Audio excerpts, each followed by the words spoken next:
वर्ष से आज टॉक में आपका स्वागत है।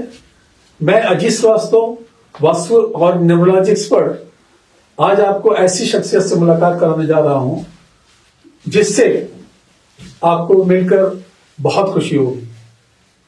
इससे पहले मैं आपको ये बताना चाहूंगा कि अगर हमें कोई भी मुसीबत आती है या कोई भी प्रॉब्लम होती है तो हम ईश्वर को याद करते हैं और ईश्वर कोई ना कोई मार्गदर्शक हमें दे देता है। यही मार्गदर्शक हमारे एस्ट्रोलॉजर भी हो सकते हैं। तो मैं आपको इंट्रोड्यूस करा रहा हूं मिस्टर शिवम मिश्रा, हमारे एस्ट्रोलॉजर से, और हम आगे की वार्ता इन्हीं के साथ जारी रखेंगे। शिवम जी, आप ने एस्ट्रोलॉजी के क्षेत्र में आप कब से हैं? सर, हम 7 वर्षों से एस्ट्रोलॉजी क्षेत्र में हैं। पढ़ाई हमने 2012 से किया है, केंद्रीय संस्कृत विश्वविद्यालय लखनऊ परिसर से, जो कि गोमती नगर में स्थापित है। पढ़ाई हमारी वहां से हुई है और पिछले 7 वर्षों से हम अपने ज्योतिष की सेवा लोगों को दे रहे हैं। एस्ट्रोलॉजी में आपको आने की प्रेरणा कैसे मिली है? कैसे ऐसा हुआ कि आपको एस्ट्रोलॉजी में ही जाना चाहिए? सर, जैसे हमारे बाबा जी थे, वो एक पुरोहित कर्म का कार्य करते थे। अच्छा। तो उन्होंने हमें बताया कि ज्योतिष का ज्ञान होना, अगर आप पौरोहित कर्म में हैं तो ज्योतिष का ज्ञान भी बहुत जरूरी है। और हम जैसे देख रहते हैं कि जिसको नहीं भी कुछ आता वो भी ज्योतिष उल्टा सीधा कुछ ना कुछ बताते। इसका मतलब ये हुआ कि आप इसमें पैतृक ये संपत्ति आपको प्राप्त हुई है और पैतृक ज्ञान ही आपको प्राप्त हुआ है, जिसको आपने कंटिन्यू किया जी। और उसने आपको मोटिवेट किया कि आप इस फील्ड में जाएं ताकि आप दूसरों की सेवा कर सकें। बिल्कुल बिल्कुल। एस्ट्रोलॉजी को अगर आप आम भाषा में जानना चाहें तो एक्चुअल में वो क्या है? ज्योतिष शास्त्र का मतलब है सर ज्ञान का प्रकाश। ज्योति मतलब था प्रकाश, और उसको ज्ञान हम कैसे लोगों के बीच में उस चीज को प्रकाशित कर सके, उसके बारे में उसी को ज्योतिष शास्त्र करते हैं। जैसे कहा गया है कि हमारे शरीर का नेत्र जो होता है, जो नेत्र हमारा कार्य करता है, अगर नेत्र हमारे पास नहीं रहे तो हमें कुछ दिखाई नहीं देगा, हमारे सामने क्या रखा है हम जान नहीं पाएंगे। तो वैसे ही ज्योतिष है। ज्योतिष आपको ये बताता है कि आपके साथ क्या होने वाला है। बदलाव तो नहीं कर सकता है, लेकिन आपको आभास कराता है कि ये चीजें होने वाली, आप उसके लिए सावधानी बरतें। उस चीज को नॉर्मल आप ज्योतिष में सबसे पहले हॉरोस्कोप बनाते हैं, कुंडली बनाते हैं। जी, कुंडली। तो कुंडली में जो ग्रहों का और राशियों का जो रोल होता है वो क्या होता है? सर, बिल्कुल बिना ग्रह और राशि के कुंडली बन नहीं सकती है। जैसे हमारे 12 भाव होते हैं, सबसे पहले हमें लग्न देखना होता है, किस लग्न की कुंडली है, और राशि हमें मालूम है कि हमारी ये राशि है, पर उसके स्वामी क्या है, क्योंकि स्वामी जो होते हैं वही ग्रह होते हैं, और जो ग्रह होते हैं उन्हीं से हमें सारे कष्ट आते हैं। इसलिए ज्योतिष में राशि और ग्रहों का विशेष सिद्धांत है। अच्छा, आप इतने दिन से जो काम कर रहे हैं, इसमें आपने महसूस किया होगा कि जो लोग अपनी प्रॉब्लम लेके आते हैं तो वो मैक्सिमम किस टाइप की प्रॉब्लम होती है? उनका करियर की प्रॉब्लम होती है, या उनकी शादी की प्रॉब्लम होती है, या उनकी पेरेंट्स की प्रॉब्लम होती है? आज सर फाइनेंस और कैरियर और लव मैरिज, खासतौर पे लव प्रॉब्लम, या शादी होने के बाद शादी अलग हो गए दोनों पति पत्नी, इस तरीके की प्रॉब्लम सबसे ज्यादा अधिक आ रही है। अच्छा, तो एस्ट्रोलॉजी से आप ये बता, उनकी प्रॉब्लम सॉल्व हो जाती है? बिल्कुल सर, सॉल्व हो जाती है अगर प्रॉब्लम सही है तो। जैसे उनकी जन्म समय सही है, उनका जन्म दिनांक सही है, तो हम उसके अनुमान से ही सारी चीजों को सही कर सकते हैं कि किस ग्रह से दोष आ रहा है, किसका हमें निवारण करना चाहिए, वो हम उस इंसान को भी बताएंगे, आप करिए उस चीज को। लेकिन गलत रहेगा तो उस चीज को सुधार करने में थोड़ा सा दिक्कतें आ सकती है। तो कुंडली में जो मैक्सिमम आप कुंडलियां देखते हैं तो उनमें किस टाइप के दोष आते हैं? आज के समय में सबसे ज्यादा सर पितृ दोष, मांगलिक दोष और शनि का दोष। शनि का दोष इसलिए होता है क्योंकि शनि आज समय में क्या है, आदमी झूठ ऐसा काम ही है आदमी का कि बोलना ही पड़ता है। शनि जो कि न्याय के देवता है, और जब शनि खराब होते हैं तो खासतौर पर वैवाहिक जीवन को खराब करते हैं। तो एस्ट्रोलॉजी में आप किस टाइप के उपाय बताते हैं? उपाय सर हर चीज का है। जैसे मंगल का हुआ तो मंगल के लिए हम मंगल चंडिका का, मांगलिक का जो होता है मंगल का जप कराते हैं। शनि के लिए शनि स्त्रोत होता है, 10 की शनि स्त्रोत। जैसे शादी विवाह में जिनकी शादी के बाद दिक्कतें आ रही है, सप्तमेश में शनि बैठ जाते हैं तो विवाह में पत्नी से उनकी आपस में अनबन हो जाने लगती है, दूरियां हो जाती हैं। इसलिए शनि का उपाय विशेष होता है इसमें, शादी के रोल में। अच्छा, जो आप उपाय बताते हैं, जैसे आपके मंत्र होते हैं, पूजा पाठ होते हैं, दान होता है, या लाइफ स्टाइल चेंज करना होती है, जी, तो इनमें सबसे ज्यादा प्रेफर कौन चीज आप करते हैं? जी बिल्कुल, मंत्र का।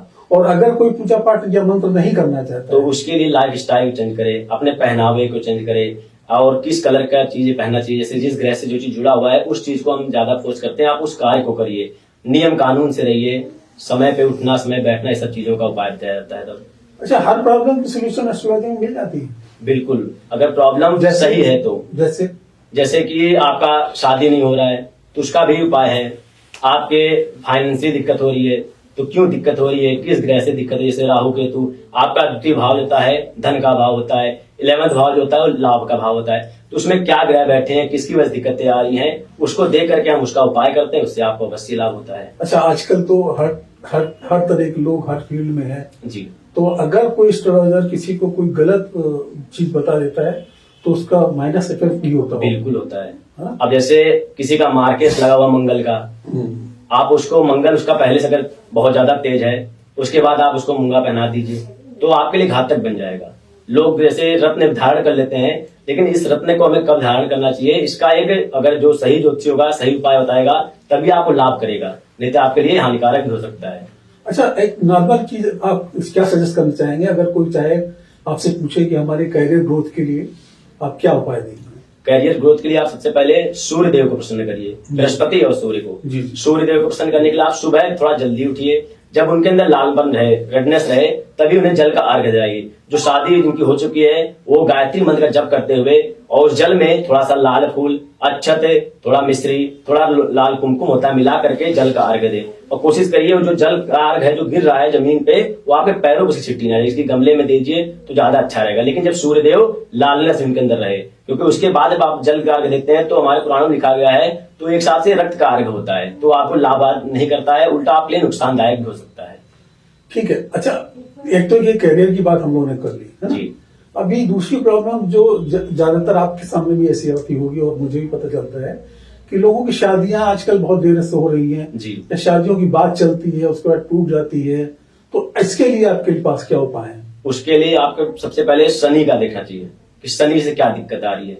अगर शनि खराब है, शनि सप्तमेश में, राहु या केतु आपके सप्तम भाव में बैठे हैं, या आप मांगलिक दोष हैं, तो आप उस चीज को पहले ध्यान दीजिएगा। शनि से दोष है तो शनि का निवारण किया जाए, मंगल से दोष आ रहा है तो मंगल का निवारण किया जाए, या राहु केतु जो भी ग्रह खराब है हमें उनका निवारण करेंगे तो उसके बाद आपको शादी में रिकॉर्ड जो आ रही है वो अवश्य आपका दूर होगा। अच्छा, मंगल दोष का कितना इफेक्ट होता है? उसमें ऐसा कहा जाता है मंगल आंशिक होता है, आंशिक भी होता है, देखिए मंगल होता है। हाँ, मंगल का दोष कभी खत्म नहीं होता है। जैसे कुछ अच्छे ग्रह होते हैं, जैसे बृहस्पति से उनके दोष खत्म, मतलब एक बताया था कम होता है, लेकिन ग्रह लागों से लेकर के मूल चिंतामणि या पराशरी वगैरह में पुस्तक लिखा है कि ग्रह उसका दोष खत्म नहीं होता है, निम्न हो जाता है। परंतु अगर आप हो सके तो मांगलिक लड़की से विवाह करिए, या 28 वर्ष आप लड़के हैं तो लड़की से करिए, लड़की लड़के से, या 28 वर्ष पूर्ण होने के बाद ही विवाह करिए। और मंगल के सबसे पहले मंगल का आप पूजन होता है, मंगल अभिषेक होता है, वो कराइए, जिसको नहीं तो क्या 28 साल के बाद मंगल खत्म हो जाता है? उसका प्रभाव कम हो जाता है, काफी निम्न हो जाता है। और उसके पहले आप जैसे शादी करते हैं उसमें सबसे दिक्कत थी संतान प्राप्ति की, या संतान होते हैं तो संतान में कुछ ना कुछ दिक्कतें आ जाती हैं, या फिर संतान हो सकता है कुछ महीने के अंदर या वर्षों के अंदर। तो हम ये जिस्ट मान के चलते हैं कि अगर आपके मंगल दोष आंशिक है या मंगल दोष है जी, तो सबसे पहले आप ये कोशिश करें कि शादी 28 साल के बाद ही करें, और ये आप मतलब उसका निवारण जरूर कराएं ताकि आगे चल के कोई प्रॉब्लम ना हो। उसके निवारण के लिए मंगल चंडिका का पाठ बहुत अच्छा उत्तम उपाय है, खासतौर पर इसको जरूर कराना चाहिए। अब हम आते हैं पैसे की बात, जो सबसे ज्यादा इम्पोर्टेंट है लाइफ में। हर आदमी चाहता है, और जिसके पास जितना भी पैसा कम होता है उसको कम लगता है, फिर भी जिनके पास पैसे की प्रॉब्लम है उनको हम क्या सजेशन दे सकते हैं अपनी एस्ट्रोलॉजी के माध्यम से? उनके लिए सबसे पहले शुक्र ग्रह को, जो कि वैभव के स्वामी माने गए हैं, शुक्र ग्रह को प्रसन्न करें। उसके लिए अच्छा कपड़ा पहने, साफ सुथरे तरीके से रहें, और जितना हो सके अपने अगल बगल खुशबूदार माहौल बनाए रखें। खुद भी थोड़ा सा इत्र वगैरह लगाएं, खुशबू मतलब उनके अंदर थोड़ा सा महक चहक रहे, और सफेद कपड़ा पहने तो ज्यादा उत्तम रहेगा। उसका रिलेशन शायद शुक्र से होता है जी, मैं समझता हूं। जी, शुक्र वैभव आपका स्ट्रांग होगा तो डेफिनेटली आप बिल्कुल वैभव की कमी दूर होगी। प्लस भोग विलास, जैसे शादी में भी अगर पति पत्नी नहीं अच्छा संबंध बनता है तो उसके लिए भी शुक्र कुछ हद तक मतलब कारण बनते हैं। आप ऐसा करेंगे तो हर चीज के लिए अनुभव से कभी कोई ऐसी दुर्घटना या घटना या बहुत अच्छा ही का महसूस किया, किसी के साथ हुआ हो, आपने उसको एडवाइस की हो और उसको बेनिफिट हो गया हो? जी बिल्कुल हुआ है। अभी हमारे घर के पीछे लखनऊ विश्वविद्यालय है, वहीं पे हुआ है। पति पत्नी दोनों आपस में ही, मतलब यहाँ तक कि ये हाल था उनका कि पत्नी कहता कि हमारे बच्चे को मारना चाहते हैं, पिता के ऊपर मतलब उनका एक आशंका थी। पर ऐसा अपने पति अपने बेटे को ही मारना चाहता है। अच्छा। इसका कारण ये था कि एक तो पत्नी के राहु की दशा चल रही थी, राहु मतलब और केतु जो कि चांडाल का एक कारण होते हैं, बुद्धि को बिल्कुल भ्रमित करते हैं। हमने उनका उपाय कराया और प्लस दोनों मांगलिक भी थे। शादी हो गई, लव मैरिज, उन्होंने शादी किया। उसके शादी के बाद हमने उनका जब ये सब दिक्कतें आई तो मंगल चंडिका का पाठ हुआ और मंगल का उनके लिए जप हुआ, जो कि मतलब कलयुग में 4 चरण होते हैं, चौथाई करना चाहिए था। हमने चौथाई किया, उससे उन्हें बहुत लाभ हुआ। आज समय क्या होता है, लोग एक मतलब नॉर्मल जप करा देते हैं, लेकिन नॉर्मल नहीं होना चाहिए। कोई चीज उसका चौथाई भाग करिए। कलयुग में हर चीज को 4 गुना लिया गया है। और भी ऐसा कोई केस हुआ जो जिसने आपको बिल्कुल सरप्राइज किया हो? कोई एक केस ऐसा एक केस है सर, एक एसआई साहब हैं, तो उनके साथ भी ये चीजें हुआ है।